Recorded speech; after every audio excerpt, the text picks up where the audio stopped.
Ladies and gentleman, ಗದ್ದೆಗೆ ಗದ್ದಲದಲ್ಲಿ high command ಮಧ್ಯಸ್ಥಿಕೆ ವಹಿಸೋದಿಲ್ಲ ಅನ್ನೋದು ಅರ್ಥವಾಗ್ತಾ ಇದ್ದಂತೆ ಸಿಎಂ ಸಿದ್ದರಾಮಯ್ಯ ಸಂಪುಟ ಸರ್ಜರಿಗೆ ಮುಂದಾಗಿದ್ದಾರೆ.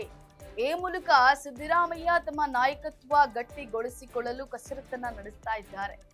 ಹೊಸ ವರ್ಷಕ್ಕೆ ಮಂತ್ರಿಗಿರಿ ಮೇಲೆ ಕಣ್ಣಿಟ್ಟವರಿಗೆ ಸಿಹಿ ಸುದ್ದಿ ಸಿಗುತ್ತಾ ಅನ್ನುವಂತ ಪ್ರಶ್ನೆ ಈಗ ಎದ್ದಿದೆ. ಎಸ್ ವೀಕ್ಷಕರೇ, ನೆಲ ಜಲ ಭಾಷೆಗಾಗಿ ಪ್ರಾಮಾಣಿಕ ಪತ್ರಿಕೋದ್ಯಮ. ನೀವು ನೋಡ್ತಾ ಇದ್ದೀರಾ ಫೋಕಸ್ ಟಿವಿ. ನಾನು ಪವಿತ್ರ.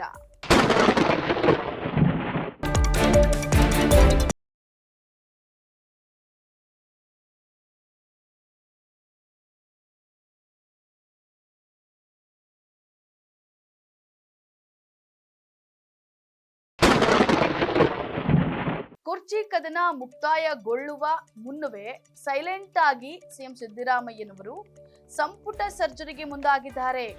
ನಾಯಕತ್ವ ಬದಲಾವಣೆ ಗುದ್ದಾಟಕ್ಕೆ ಹೈಕಮಾಂಡ್ ಎಂಟ್ರಿ ಆಗದೆ ಇರೋದನ್ನ ಕಂಡಂತ ಸಿದ್ದರಾಮಯ್ಯನವರಿಗೆ ತಮ್ಮ ಸ್ಥಾನವನ್ನ ಗಟ್ಟಿಯಾಗಿರೋದು ಖಾತ್ರಿಯಾಗಿದೆ. ಇದರ ಬೆನ್ನಲ್ಲೇ ತಮ್ಮ ಬಣವನ್ನ ಮತ್ತಷ್ಟು ಬಲಪಡಿಸಿಕೊಳ್ಳಲು ಭರ್ಜರಿ ಸರ್ಜರಿಯ ತಂತ್ರವನ್ನ ಹೆಣೆದಿದ್ದಾರೆ. ಇನ್ನು ಸಚಿವ ಸಂಪುಟ ವಿಸ್ತರಣೆ ಆದ್ರೆ ಮುಂದಿನ 2.5 ವರ್ಷ ಸಿಎಂ ಕುರ್ಚಿ ತಮಗೆ ಮೀಸಲು ಅನ್ನುವಂತ ಲೆಕ್ಕಾಚಾರದಲ್ಲಿ ಸರ್ಜರಿಗೆ ಹೈಕಮಾಂಡ್ ನಾಯಕರ ಅನುಮತಿ ಪಡೆಯಲು ಪ್ರಯತ್ನವನ್ನ ಮಾಡ್ತಾ ಇದ್ದಾರೆ.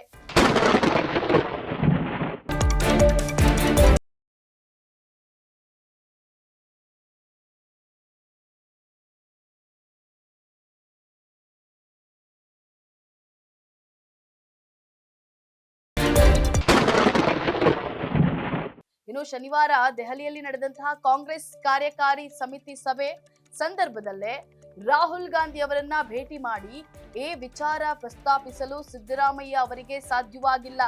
ಆದ್ರೆ ಎಐಸಿಸಿ ಪ್ರಧಾನ ಕಾರ್ಯದರ್ಶಿ ಕೆಸಿ ವೇಣುಗೋಪಾಲ್ ಅವರು ಸಿಎಂ ಜೊತೆ ಚರ್ಚೆಯನ್ನ ನಡೆಸಿ ಸಂದೇಶವನ್ನ ರಾಹುಲ್ ಗಾಂಧಿಗೆ ತಲುಪಿಸಿದ್ದಾರೆ ಅಂತ ಹೇಳಿ ತಿಳಿದು ಬಂದಿದೆ. ರಾಹುಲ್ ಗಾಂಧಿ ಭಾನುವಾರ ಯುರೋಪ್ ಪ್ರವಾಸಕ್ಕೆ ತೆರಳ್ತಾ ಇದ್ದು ಜನವರಿ 9ರ ನಂತರ ಭಾರತಕ್ಕೆ ವಾಪಸ್ ಆಗಲಿದ್ದಾರೆ. ಬಳಿಕ ರಾಹುಲ್ ಗಾಂಧಿಯನ್ನ ಸಿದ್ದರಾಮಯ್ಯ ಭೇಟಿ ಮಾಡುವ ಸಾಧ್ಯತೆಗಳಿವೆ ಅಂತ ಹೇಳಲಾಗ್ತಾ ಇದೆ.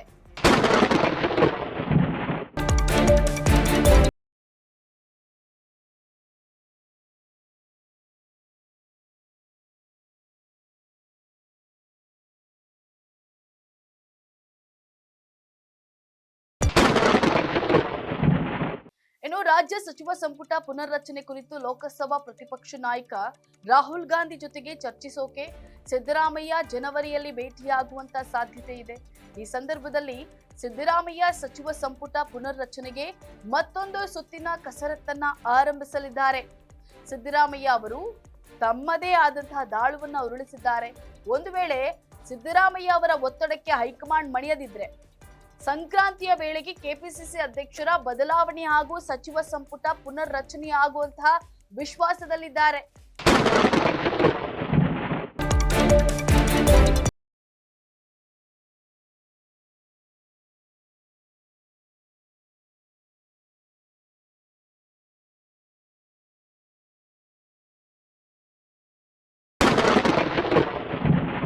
ಈಗಾಗಲೇ ಬಿ ನಾಗೇಂದ್ರ ಮತ್ತು ಕೆಎನ್ ರಾಜಣ್ಣ ಅವರ ರಾಜೀನಾಮೆಯಿಂದ ಸಂಪುಟದಲ್ಲಿ 2 ಸ್ಥಾನಗಳು ಖಾಲಿ ಉಳಿದಿವೆ. ಅವುಗಳ ಜೊತೆಯಲ್ಲಿ ಸರಿಯಾಗಿ ಕೆಲಸ ಮಾಡದಂತ ಇನ್ನು 10ಕ್ಕೂ ಹೆಚ್ಚು ಮಂದಿ ಸಚಿವರನ್ನ ಸಂಪುಟದಿಂದ ಕೈಬಿಟ್ಟು ಯುವ ಹಾಗೂ ಉತ್ಸಾಹಿಗಳಿಗೆ ಅವಕಾಶವನ್ನ ಕಲ್ಪಿಸಬೇಕು ಅನ್ನುವಂಥದ್ದು ಮುಖ್ಯಮಂತ್ರಿಯವರು ಆಸಕ್ತಿಯನ್ನ ಹೊಂದಿದ್ದಾರೆ. ಡಿಕೆ ಶಿವಕುಮಾರ್ ಬಣ ನಾಯಕತ್ವದ ಬದಲಾವಣೆಗೆ ಪಟ್ಟು ಹಿಡಿದಿರುವಂತಹ ಸಂದರ್ಭದಲ್ಲೇ ಸಿದ್ದರಾಮಯ್ಯ ಸಚಿವ ಸಂಪುಟ ಪುನರ್ರಚನೆಗೆ ಅನುಮತಿಯನ್ನ ಪಡೆದು ಆ ಮೂಲಕ ತಮ್ಮ ರಾಜಕೀಯ ವಿರೋಧಿಗಳಿಗೆ ತಿರುಗೇಟನ್ನ ನೀಡೋಕೆ ತಯಾರಿಯನ್ನ ನಡೆಸಿದ್ದಾರೆ. ಇದಾಗಿತ್ತು ಫೋಕಸ್ನ ಸ್ಪೆಷಲ್ ರಿಪೋರ್ಟ್. ನೆಲ ಜಲ ಭಾಷೆಗಾಗಿ ನೋಡ್ತಾ ಇರಿ ಫೋಕಸ್ ಟಿವಿ.